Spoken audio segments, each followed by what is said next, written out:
গত কিছুদিনের ধারাবাহিকতায় এখনো উত্তাল যুক্তরাষ্ট্রের বিশ্ববিদ্যালয় ক্যাম্পাসগুলো। ফিলিস্তিনে ইসরায়েলি গণহত্যা বন্ধে ও বিশ্ববিদ্যালয়ের সাথে ইসরায়েলি সংশ্লিষ্টতা ছিন্ন করার দাবিতে অনড় শিক্ষার্থীরা। চলমান গ্রেফতার বহিষ্কারের মধ্যেও সাহসী পদক্ষেপ নিচ্ছেন আন্দোলনকারীরা। এবার তারা বিশ্ববিদ্যালয়ের অন্যতম গুরুত্বপূর্ণ ও সম্মানজনক অনুষ্ঠান সমাবর্তন বয়কটের ডাক দিচ্ছেন। এতে নিশ্চিতভাবে মর্যাদাপূর্ণ এসব প্রতিষ্ঠানের ভাবমূর্তি কিছুটা হলেও ক্ষুণ্ণ হতে পারে। আরো জানাচ্ছেন সহকর্মী ইমতিয়াজ আলম। যুক্তরাষ্ট্রে থামানো যাচ্ছে না ফিলিস্তিনপন্থী শিক্ষার্থীদের বিক্ষোভ। এবার মিশিগান বিশ্ববিদ্যালয়ে স্নাতক সমাপনী অনুষ্ঠানে বিক্ষোভ প্রদর্শন করেছে শিক্ষার্থীরা। অ্যান আরবর স্টেডিয়ামে আয়োজিত অনুষ্ঠানে মঞ্চের সামনে বিক্ষোভ করেন ফিলিস্তিনপন্থীরা। অনুষ্ঠানে কয়েক ডজন শিক্ষার্থী মাথায় ফিলিস্তিনের ঐতিহ্যবাহী কেফিয়ে আর স্নাতক টুপি পরে প্লেকার্ড ও ফিলিস্তিনের পতাকা হাতে মঞ্চের সামনে দিয়ে হেঁটে যান। এ সময় দর্শকরা বিক্ষোভকারীদের সমর্থন দিতে দেখা যায়। ক্যাম্পাস পুলিশ দ্রুত বিক্ষোভকারীদের ঘিরে ফেলে স্টেডিয়ামের পেছনের অংশে নিয়ে যায়।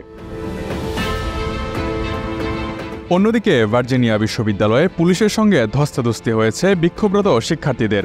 সামাজিক যোগাযোগ মাধ্যমে বিক্ষোভকারীদের পোস্ট করা এক ভিডিওতে দেখা যায় এক বিক্ষোভকারীকে লনের উপর দিয়ে টেনে নিয়ে যাচ্ছে পুলিশ। এর আগে কলম্বিয়া বিশ্ববিদ্যালয়ে শিক্ষার্থীদের উপর গুলি চালিয়েছে পুলিশ, যদিও ঘটনাটিকে দুর্ঘটনাবশত বলছে পুলিশ। সমাবর্তন একটি বিশ্ববিদ্যালয়ের জন্য অত্যন্ত তাৎপর্যপূর্ণ অনুষ্ঠান। সম্মানিত শিক্ষাবিদ, গুণীজন ও রাজনীতিবিদের উপস্থিতি এবং বক্তব্যের মধ্য দিয়ে আনুষ্ঠানিকভাবে ডিগ্রি গ্রহণ করেন স্নাতক সম্পন্ন করা শিক্ষার্থীরা। তবে চলমান আন্দোলনের মধ্যে এবারের সমাবর্তন নিয়ে তৈরি হতে পারে মিশ্র প্রতিক্রিয়া। বিভিন্ন প্রতিষ্ঠানের শিক্ষার্থীরা সমাবর্তনের ডাক দিচ্ছেন এবং সমাবর্তন ঘিরে কোনো প্রস্তুতি নিচ্ছেন না। তবে যেসব ক্যাম্পাসে সমাবর্তন হতে যাচ্ছে সেখানে গাউন আর ক্যাপের পাশাপাশি ফিলিস্তিনের ঐতিহ্যবাহী কেফিয়াও পরিধান করতে দেখা যাবে তা অনেকটাই নিশ্চিত। ইন্ডিয়ানা বিশ্ববিদ্যালয়ের সমাবর্তনে প্রতিষ্ঠান প্রধানের বক্তব্যের সময় শিক্ষার্থীরা বেরিয়ে যাবেন বলে ইঙ্গিত পাওয়া যাচ্ছে। যুক্তরাষ্ট্রের বিশ্ববিদ্যালয়গুলোতে চলমান বিক্ষোভ এখন বিশ্বের বিভিন্ন দেশে ছড়িয়ে পড়েছে। এরই মধ্যে ফ্রান্স, যুক্তরাজ্য, Italy, Australia, Canada, Japan, Bharat, Lebanon, Germany, Switzerland, Ireland ও মেক্সিকোতে ফিলিস্তিনিদের অধিকারের পক্ষে আওয়াজ তুলেছেন শিক্ষার্থীরা।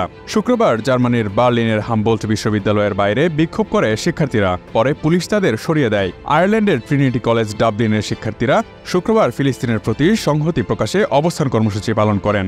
মেক্সিকোর বৃহত্তম বিশ্ববিদ্যালয় UNAM এর ক্যাম্পাসে তাঁবু টানিয়ে বিক্ষোভ শুরু করেছে শিক্ষার্থীরা। তাদের দাবি ইসরায়েলের সঙ্গে সব ধরনের সম্পর্ক ছিন্ন করা।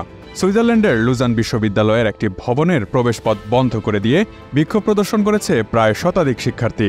বিক্ষোভ থেকে শিক্ষার্থীরা ইসরায়েলকে একাডেমিক বয়কটেরও আহ্বান জানাচ্ছেন। Imtiaz Alam, news desk, ATN news.